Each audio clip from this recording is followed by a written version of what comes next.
မင်းအတွက်နောက်ဆုံးကိုကဘဝထဲမင်းကိုမခေါ်နိုင်တော့မင်းကအခြားသောဘဝထဲမှာအကြီးပြောသွားတယ်လေပန်းတစ်ပွင့်ခူးတာအစစူးမစူးအောင်ခရူးဆိုင်ပါလူတိုင်းကကိုမဟုတ်ဘူးချစ်မင်းချမ်းမြေ့ပါစေကိုကြေကြီးအောင်ကိုလိုက်တော့တလောကလုံးတိတ်ဆိတ်သွားတယ်ဘယ်သူမှနားမလဲပါလားကွယ်ပွဲမပြီးသေးပေမဲ့မီးတေခဲ့ပြီမို့ကိုကတော့ဒီခကြီးကိုဒီလေးဆောင်ပြီးဆက်သွားတော့မယ်မင်းချမ်းမြေ့ပါစေမင်းနဲ့ကိုဝေးခဲ့ကြပြီဆိုတော့တကယ်ဖြစ်ဖြစ်မမြင်ရတဲ့ကံကိုပဲကိုလက်ညှိုးထိုးပါတယ်မင်းချမ်းမြေ့ပါစေကိုကြစိတ်မတော့တော့ရှမ်းခေါက်ဆွေးမစားတော့ကြီးမမဆုံးရှုံးခဲ့ရတာတခုကိုဖုံးကွယ်ဖို့အသေးစားလေးတွေကစားစွန့်လွတ်ပြနေရတယ်မင်းချမ်းမြေ့ပါစေကွယ်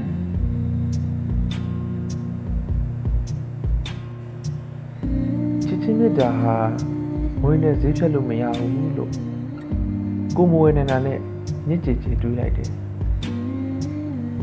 အဲ့ဒီခမ်းမထဲမှာပြောရလားကွယ်မင်းချမ်းမြေ့ပါစေဖြတ်တိုက်သွားတဲ့လေညင်းလေးအစမင်းရဲ့ကိုယ်သင်းတဲ့အယောင်ဆောင်လို့ကို့ကိုတောင်းပြောင်ကြည်စေသွားတယ်အဲ့ဒီလိုနဲ့ကို့အမောင်ညတွေစီအလင်းရောင်လေးပြန်မလာတော့ဘူးအိမ်မက်အရာယူခဲ့တာဆိုပေမဲ့ကိုကကျေတွေကိုမှခုပြီးပန်ပေးခြင်းခဲ့တာပါမင်းချမ်းမြေ့ပါစေမင်းရှိုက်ထုတ်လိုက်တဲ့ပင့်သက်မှာ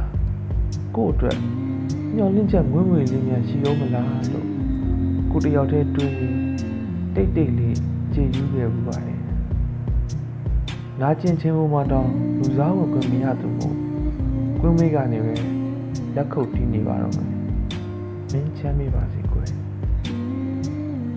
မင်းတက်ပုံလေးပြန်မြင်တဲ့အခါ Messenger လေးတွေပြန်ဖတ်မိတဲ့အခါအနားမှာမင်းရှိနေတော့လို့နှလုံးသားထဲမှာနူးညံ့ညင်သားကစီးရောလို့ခုတော့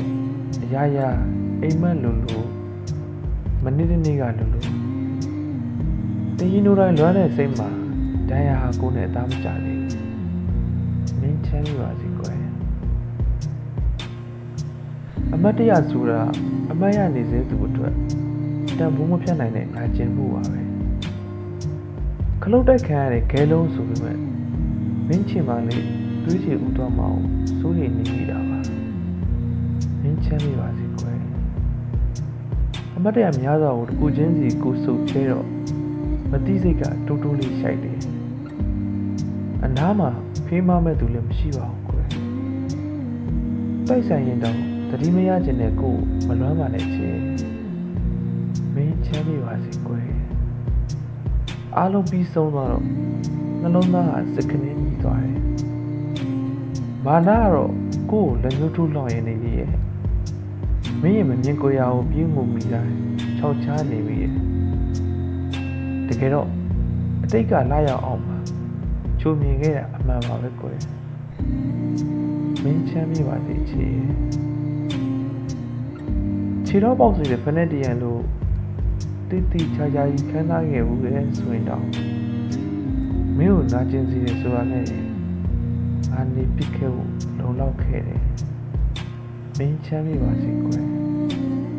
စစ်ငြိမ်